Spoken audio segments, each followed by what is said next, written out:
The good news Թուրքիայի հետ հարաբերությունների կարգավորման հայ բանագնաց Ռուբեն Ռուբինյանը գոհ չէ հայ-թուրքական բանակցությունների ընթացքից։ Նա Երևանյան երկխոսություն համաժողովի ժամանակ ըստ էության հաստատում է տարածված փորձագիտական կարծիքը, որ Երևան-Անկարա շփումը դոփում է տեղում։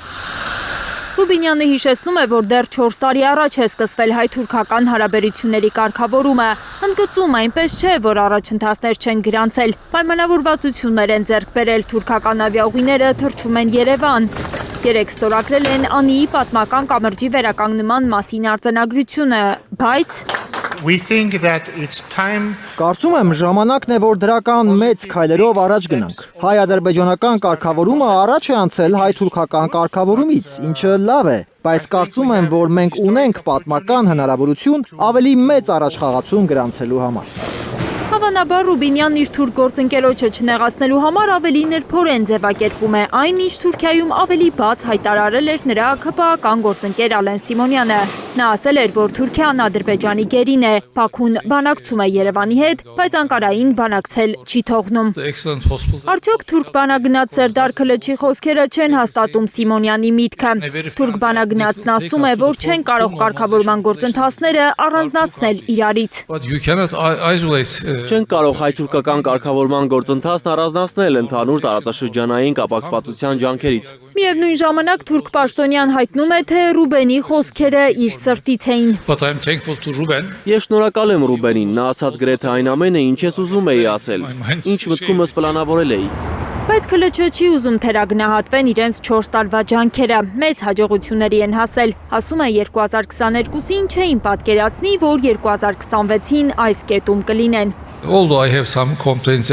Անշուշտ որոշ դժգոհություններ ունեմ գործընկերոջս ասածների հետ կապված։ Մենք հսկայական ձեռքբերումներ ունենք, եւ հետո սա կարգավորում չէ, սա վստահության ձեռքբերման գործընթաց է։ Այդ վստահության ձեռքբերման գործընթացում ինքը 30-ից 50 առաջարկ է արել Ռուբենին, որոնք թուրք բանագնացի պնդման ոչ թե Թուրքիայի, այլ Հայաստանի շահերի համար են եղել։ Ասում է աշխատանքային փոխըմբռնում ունեն Ռուբինյանի հետ, որովհետև նույն մշակույթի կրողն են։ Ինքը Երևանում իրեն տանն է զգում։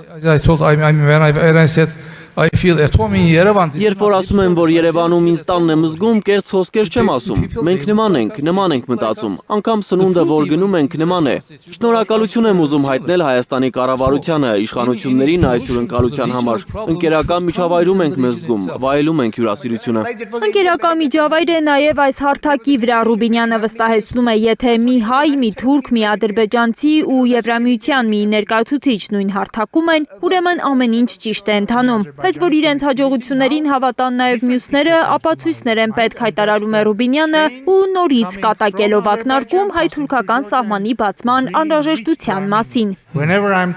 thinking about Armenia-Turkey border, I'm picturing Serdar Bey. Հիմա, երբ ես խոսում եմ հայ-թուրքական սահմանի մասին, պատկերացնում եմ Սերդար Բեյին հուսալով նրան տեսնել գնացքով Հայաստան գալիս, ինձ էլ նրան դիմավորելիս։ Հետո ես այդ տեսանյութը կտեղադրեմ սոցիալական ցանցերում ու բոլորը կհավատան այս գործընթացի դրական արդյունքներին։ Ամեն դեպքում թուրք բանագնացը սահմանի բացման վերաբերյալ որևէ խոստում չի տալիս։ Ուժի մեջ է մնում դեռ 4 տարի առաջ հուլիսին ձեռք բերված պայմանավորվածությունը բացել հայ-թուրքական սահմանը երրորդ երկրների քաղաքացիների ու դիվանագիտական անձնագիր ունեցողների համար։